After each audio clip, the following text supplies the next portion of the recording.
Alrighty, welcome to my blog presentation of my blog Color Chromosome. This is a art-based blog. It focuses on, producing blog posts, videos, tutorials, anything in between that discusses the basics and the fundamentals of creating art and such. So let's get to it. We're going to move directly into my market and competition research. So basically with this blog I will be discussing three forms of art mediums, and those will include acrylic painting, pencil and graphite, pen and ink, how to properly use these particular mediums for beginners. My posts will include, again, as I said, anything in between from tutorials to videos to informational posts. I'll probably include some external content that discusses things like art museums or kind of like my history and my life as an artist and just the journey I've been through and what it took to get me to be here as an artist as I am today.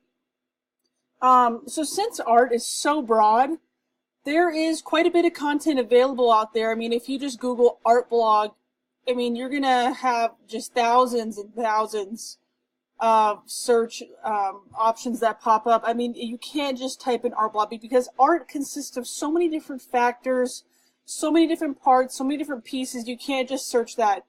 So basically, I feel like my blog is a little bit more specific. So again, it discusses more fundamentals and kind of introducing people to the world of art and how the world of art can be quite exciting, how to experiment with different things and things like that.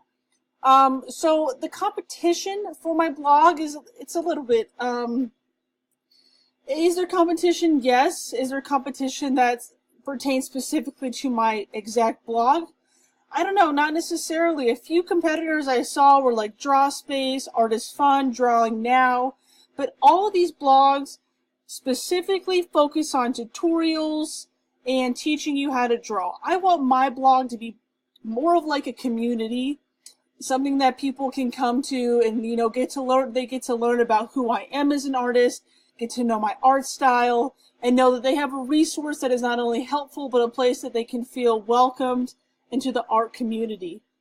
Overall, I believe my blog will be superior to my competitors because it won't only just be about tutorials. It'll be about myself, my journey, and I feel like people can relate more to a blog in which discusses more than just the tutorial itself.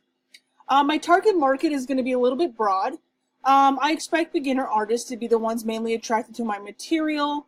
The thing with age is that the range will be kind of broad because you have younger kids getting into art, teenagers, adults, elderly people getting into art. I mean, people become artists and decide to pursue art at so many different ages. So it's hard to say that, oh, only kids will be looking at my blog or only teenagers will be looking at my blog. I can't pinpoint it like that because, again, art, it attracts so many different people from so many different places in the world, and it's just so, it truly is so broad. Just quickly, some of my objectives. These are just some basic objectives. Posting 3 to 4 times a week, increasing my follower count by 15 people a week, increasing likes on blog posts, adding social media accounts attached to the blog site, which I've already done, and basically in the beginning stage, just jump-starting awareness and building out a 5-week plan. My marketing strategy is basically to appeal to these different audiences. So we have the younger audience and the older audience, and basically, again, like I was saying before, I want my blog to be kind of interactive. I want people to be able to follow along with the tutorials. I want people to get inspired by my posts, and I want hopefully to be able to hold like contests and showcase other people's artwork so it becomes more of a community rather than it just being about myself, which I think will be a big differentiating factor with my blog. Alright, so let's just pull up my blog here.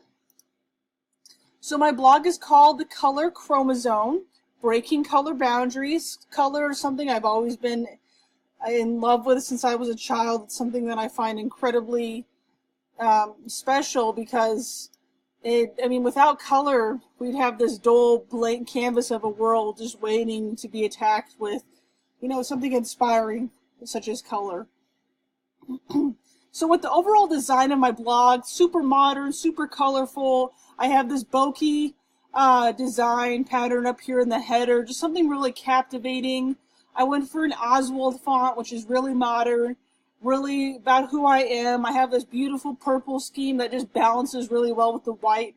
And I think this overall design, look and feel is going to correlate really well with my content, my posts, and the entire mood and feel that I'm trying to capture with this blog. So on the side here, you can see I have a basic search bar, which I think is imperative for any blog, no matter what kind of blog it is. If somebody's looking for specific content, they can, you know, use the search bar and find exactly what they need.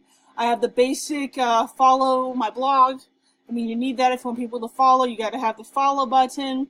I've linked my LinkedIn, my Instagram, my Facebook, and all three of my social accounts really focus on art nevertheless. So no matter what account you go to, even down here I have my Instagram, people are going to really understand that art is not a small part of my life. It is a big part of my world, and it really encapsulates who I am as a person. So besides my social accounts here on the sidebar, I have my recent posts, so people can look at some recent posts that I have going on. I have an archive section, so if you know there was a post you liked back in February, you can just click right there and it'll take you right to it. I have a calendar here for when I have events and shows coming up. Right now I don't have any shows currently, but I plan on whenever I do have events, putting that directly right there. I'm just going to briefly go through some of my posts. So I have this post right here, how to prepare for your first art show. So this one doesn't directly pertain to,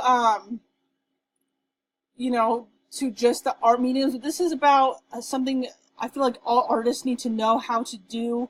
You know, when I was a beginner artist, I wasn't too sure how to, you know, join an art show or put myself out there. So that's why this post is pretty important to me. I talk about 5 places to induce art inspiration, how to get excited about creating art, how being an artist can positively affect your daily life. I have this little video right here that shows a quick, not necessarily a tutorial, but just a quick glimpse into how I do some of my paintings, and my acrylic pour paintings. Right here I discuss visiting the Denver Art Museum and how it was so inspiring for me to visit this place and the cool exhibitions that they offer. Just a little about me, realization of an artist post. This one kind of discusses just that clear moment that I realized that art has always, it needs to be part of my life, you know. Excuse me. I talk about a different lady's acrylic pour painting here. And then down here I have my how-to acrylic pour basics tutorial. I'm just going to quickly go through this one really fast. It's a 3-minute long video, and I don't want that to take up the majority of my presentation. So basically, I talk about the supplies you need. I go through that, and then once I show you what supplies you need, I talk about the first steps of wrapping the canvas with tape, and I just truly take this tutorial with you from beginning to end, you know. Some tutorials just instantly show you everything right away, but I feel like that's not good, especially if you're trying to gather all the materials you need. You know, you need those breaks and those pauses in the videos that show you the exact things you need to make the magic happen on the canvas with your painting and such. Alright, so yeah, so that video again just goes through and I feel like really helps beginners learn how to do an acrylic pour painting, which includes fluid painting, comprised of acrylic and Floetrol and paint thinner and such. But once you go through this, I think it'll get people excited about creating their first acrylic pour painting, because it truly is so simple once you get the basics down. And then in the end, I show some close-ups of the picture. I even have some pictures right below. And yeah, just I think I'm going to be doing a lot of posts like this, just truly getting people excited about, you know, creating their first paintings. I also talk about basic art mediums, and eventually I'm going to go in and do posts related to each one of these different mediums. But as I'm starting out, I'm just slowly trying to introduce these things. I'm just going to scroll back to the top real quick. So I have my home page, acrylic painting, graphite and pencil, pen and ink, about me, contact, and facts.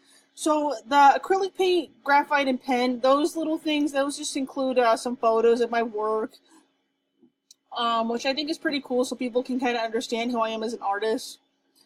I have this little about me section, has a little video about me and my blog, what I plan to do with it, contact information, just the basic essentials. And then I got my fact page that pretty much just gives you some general information on, beginnings of being an artist and just some basic facts, that I feel are necessary. Lastly, I'm just going to wrap this up really quickly with discussing some of the metrics. So, basically, if you go to stats right here, this will load. That would be lovely. So in here, this is where you can kind of really get a see for your views, your visitors, your likes, your comments. I can track exactly how many visitors I have coming in. I can see where they're coming in from all over the world.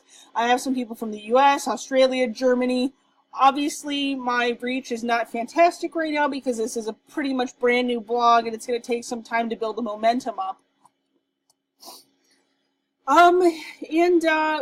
With these metrics, I think I have some strategies to build this up. So over here I have my marketing strategy. I have a promotion-based strategy, engagement-based strategy, contests, and positioning strategies that I want to follow along to boost and increase my my blog awareness and just increasing followers and likes and visitors and all that in between. Again, like I said in the beginning of this video, I really want to make this a community blog, a blog that people can not only get tutorials, but they can become part of the blog as well. For instance, with my contest strategy, I will have a weekly contest for beginner artists. After posting a tutorial, I will have a contest between beginner artists for the best artwork of the week. And then the best artwork will be featured on my homepage. And again, this will help create a sense of community on my blog site. So, nevertheless, I think that's going to be really cool because that will make people excited about seeing my blog and actually creating artwork. So I think it's very useful.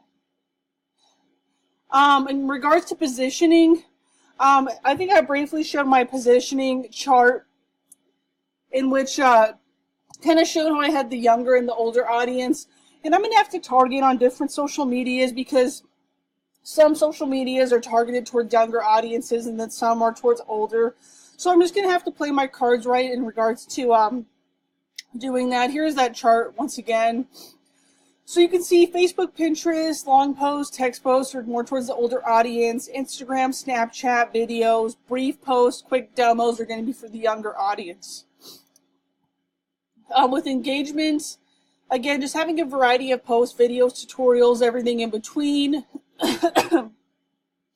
With promotion, I'm going to try to do some paid advertisements on my Facebook page, my Instagram, to drive traffic to my blog, which I think will be really good as long as I target my audience, my paid audience, pretty accurately. Sorry about that. Alright. So, overall, from this I've learned that, having a blog's pretty cool. And you can reach so many different people, and I love writing, and I never even really thought about having a blog. There's so many things that you can do with it. It's so customizable. The fact that you can edit the HTML to have different things, such as, the things I've already discussed, like the little social icons, connecting your social media, and truly making this blog about you and however you want to present yourself. I think I feel like I'm really going to use this, even after this class is over. It's really helpful. It's really helped me, express my artistic side in a way that I haven't before. I've always wanted to start a blog, but I just never got to it. But here I am. I've already got like 6 or 7 followers. I know that's small, but hey, that's something to start with. That means I'm doing something right with the content that I'm posting.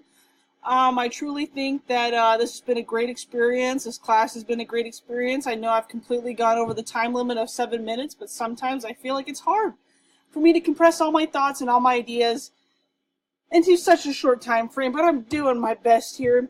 Nevertheless, hopefully I gave you a really good idea